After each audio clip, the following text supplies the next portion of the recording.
bien son bras l'accomplit. Et ce soir, je pense que nous ne sommes pas venus ici pour passer ces moments. Parce que le moment ne le passe ailleurs qu'ici. Mais ce soir, nous sommes venus. Tu es venu, mon ami, rencontrer le Maître, rencontrer le Roi, rencontrer le Créateur. Si tu es venu peut-être par curiosité, comme Zachée un jour s'est approché de Jésus, et il voulait voir qui était Jésus, alors il est monté sur un arbre, et par sa curiosité, il voulait voir Jésus. Et Jésus lui a dit, hâte-toi de descendre, car il faut qu'aujourd'hui je demeure chez toi. Et ce soir, Jésus veut demeurer dans ton cœur. Jésus veut demeurer dans ton foyer. Alléluia. Jésus nous a donné une ordre à tous ses serviteurs. Et j'aimerais lire un passage de la Bible qui se trouve dans Marc 16, verset 15.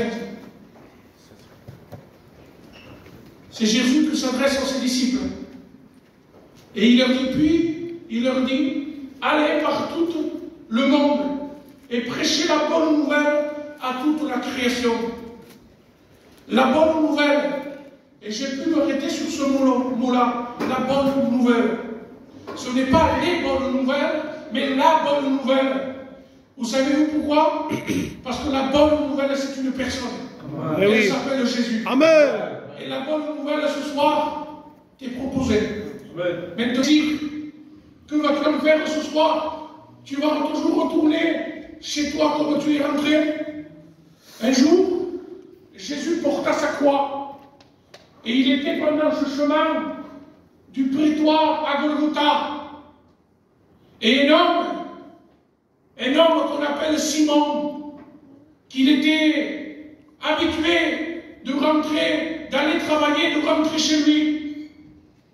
Et quotidiennement, il rentrait de la même manière, souvent qu'il était fatigué de son travail, chargé. Mais cette fois-ci, cet homme passait par là. Et Jésus est en train de porter sa croix. Et les hommes qui étaient là, qui condamnaient Jésus, ils lui ont dit porte, ils lui ont demandé d'aider Jésus à porter sa croix. Alors ce jour-là, Simon n'est pas rentré comme les dernières fois, mais cette fois, Simon est rentré avec la marque de la croix. Et ce soir, il faut que tu rentres dans ta maison.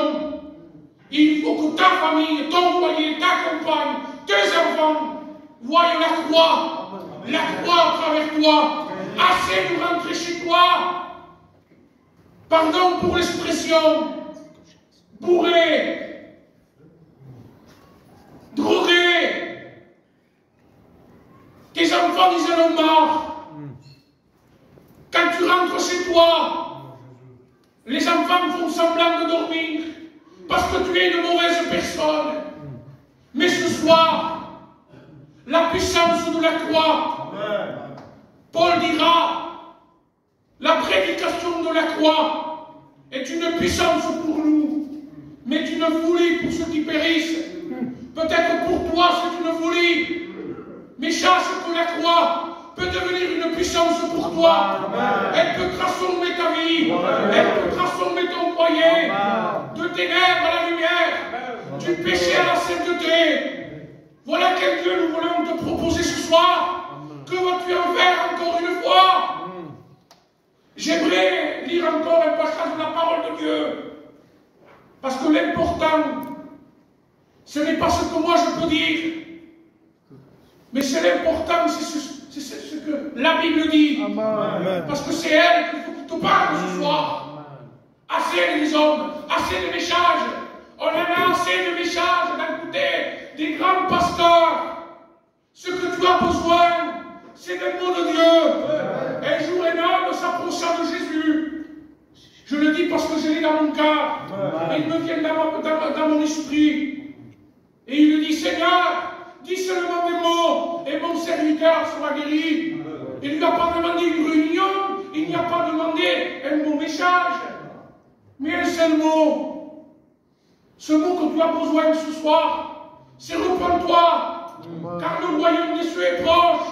Jésus revient. Vous savez, quand moi je vais chercher mes enfants à l'école, eh bien je ne prends pas n'importe quel enfant. Je prends seulement celui et celle qui m'appartiennent. Eh bien Jésus également, quand il viendra, il prendra que les siens. Tu resteras ici. Tu resteras ici. Et tu souffriras. Mais Jésus te tend la main. Il te fait encore cette grâce. La porte de la grâce est encore ouverte. Et j'aimerais encore lire un passage de la parole de Dieu. Il se trouve dans Matthieu, chapitre 24, au verset 37-38. Ce qui arrivera au temps de Noé arrivera de même à l'avènement du Fils de l'homme. Car dans les jours qui précéderont le déluge, les hommes mangeaient, buvaient, se mariaient et mariaient leurs enfants jusqu'au jour où Noé entra dans l'arche. J'ai marqué quelques notes dans ma feuille. En vérité, c'est un petit brouillon, mais j'ai à cœur de vous le partager. Parce que le frère Charles a confirmé la pensée de Dieu. Il a parlé du monde. Et il a parlé que les choses de Dieu ne lui intéressaient pas. Alors, que se passait-il au temps de Noé? Eh bien, j'aimerais lire ensemble dans la Genèse, chapitre 6, au verset 14. C'est Dieu qui parle à Noé. Et Dieu dit à Noé, fais-toi une arche de bois de gopher. Et il lui donne les dimensions, la taille, mais peu importe. Ce que je sais une chose, c'est que la porte n'avait pas de dimension. Oui. Cela veut dire que tout le monde a droit au salut. Même que toi, que tu penses, et que te dis, ouais, non, au salut per prière, des moments passés, on ne stime pas, détrompe-toi, Jésus est venu pour toi. Alléluia. Alors, voilà ce que dit Dieu. Fais-toi une arche. Fais-toi une arche, Noé, parce que tu as trouvé grâce à mes yeux. Et au verset, car ces gens étaient là, car les gens de l'époque de Noé, ils vivaient dans la méchanceté. Leurs pensées de leur cœur se portaient chaque jour uniquement vers le mal. La terre était corrompue. La violence était remplie, cette terre était pleine de violence. Et je pense que c'est ce temps-là qu'on vit. Ce temps de misère. Le monde ne va plus. Le monde va à sa fin. Et voilà que les gens du temps de Noé vivaient ainsi. Et ils ne faisaient pas cas. Ils ne faisaient pas cas du salut. Nous nous intéressons et leur désir, leur chair, leurs besoins, leur divertissement, leur enrichissement. Mais laisse-moi te dire que cela t'amènera à la perdition. Alléluia. Et j'aimerais aussi lire dans le livre de Timothée, 2 Timothée, au chapitre 3 et au verset 1.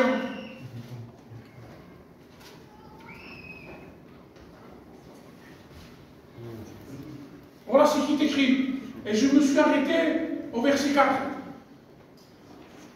Sache que dans les derniers jours, il y aura des temps difficiles, car les hommes seront égoïstes, amis de l'argent, fanfarons, hautains, blasphémateurs, rebelles à leurs parents, ingrats, irreligieux, insensibles, déloyaux, calomniateurs, intempérants, cruels, amis, ennemis de gens de bien, traîtres, importés, enflés d'orgueil.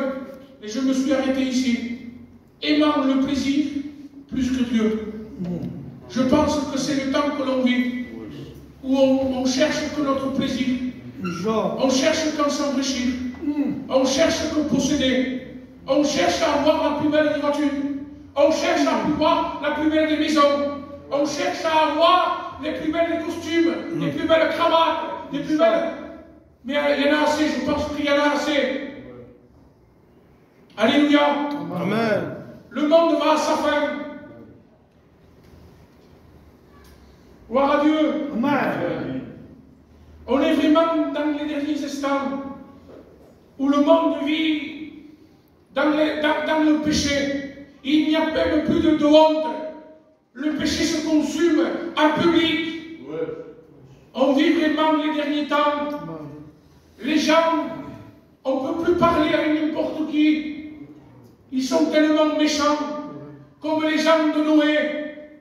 Mais je bénis Dieu, parce que Dieu a pensé à l'arche pour Noé, comme Dieu a pensé à la croix pour toi. Ce soir, Dieu te dit, rentre dans le salut. Alléluia.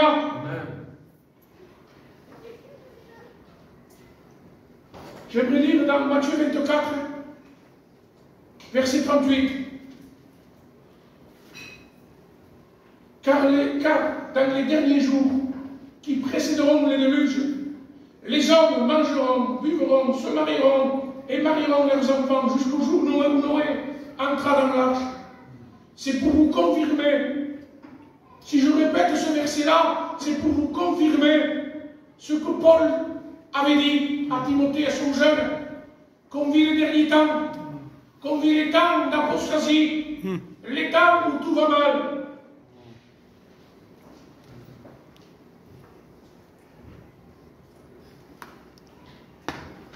Gloire à Dieu. Amen. Mais Jésus te dit, ce soir, peut-être que tu cherches une paix dans ce monde, mais que tu ne trouves pas. Parce que la paix de ce monde est qu'éphémère et artificielle. Mais ce soir, Dieu te propose une paix, une véritable paix. Et Jésus te dira, je vous donne ma paix. Non pas comme le monde la donne, mais comme moi je vous la donne. Alors ne cherche pas la paix, ne cherche pas les divertissements, ne cherche pas les mariages, parce que la joie de ce monde est passagère. Mais cherche Jésus, parce qu'il est notre paix, il est notre joie. Alléluia. Alors, j'aimerais lire dans le livre d'Ecclésiaste, au chapitre 1, au verset 2. Voilà ce qu'il est dit. Vanité des vanités, dit Ecclésiaste. Vanité des vanités. Tout est vanité. Pourtant, Salomon, c'est Salomon qui écrit ce passage-là. Salomon était un grand roi qui était réputé par sa richesse, par sa sagesse. C'était un homme tellement grand, il n'y avait pas de roi comme lui sur la terre. Mais Jachée conclut en disant ceci.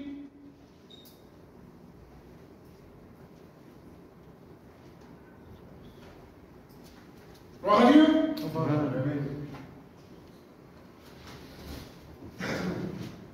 Voilà ce qu'il est dit dans Proverbe 17, verset 1. Vaut mieux un morceau de pain sec avec la paix qu'une maison pleine de viande avec des querelles. En quelques mots, Salomon est en train de nous dire ce soir, vaut mieux peser avec Dieu et avoir la paix de Dieu dans nos foyers que le beaucoup du monde avec le trouble, avec la dispute, avec l'angoisse. De nos jours, l'angoisse c'est les fléaux de nos jeunesse. L'angoisse touche tout le monde, la dépression. Mais ce soir, j'aimerais te dire qu'il y a l'antidote. C'est le sang de Jésus. Alléluia. J'ai une pensée qui vient dans mon cœur et je vous la partage encore. Vous savez, quand Dieu envoie des serpents dans le désert, parce que le peuple avait péché. Et quand le peuple était là, il voyait en train de mourir certaines personnes, ils diront à Moïse, prie ton Dieu. Et Moïse, en quelques mots, il éleva un serpent d'airain entre ciel et terre, afin que quiconque biestan sera pour ce pain, et qui regardait ce serpent d'airain, eh bien conservait la vie. Et Jésus a dit un jour, comme le serpent d'airain a été élevé, il faut qu'aussi le Fils de l'homme soit élevé entre ciel et terre. Amen. Alléluia. Amen. Le serpent, en vérité, c'est celui qui a apporté la destruction. C'est le symbole de Jésus. Mais je bénis Dieu, parce que Jésus s'est fait pécher, a pris notre péché sur lui, afin de nous pardonner. Il a pris le venin pour être notre antidote ce soir, pour nous purifier de tout péché. Alléluia. Et j'aimerais lire une histoire dans la parole de Dieu qui se trouve dans Luc 16, verset 19. Il est question d'un homme riche et d'un pauvre Lazare. Et voilà ce qu'il dit. Il y avait un homme riche qui est vêtu de pourpre et de fin lin et qui à chaque jour menait une joyeuse et brillante vie. Un pauvre nommé Lazare était couché à sa porte, couvré d'une sein, et désireux de se rassasier des miettes qui tombaient de sa table, du riche. Et même les chiens venaient encore lécher sa maladie.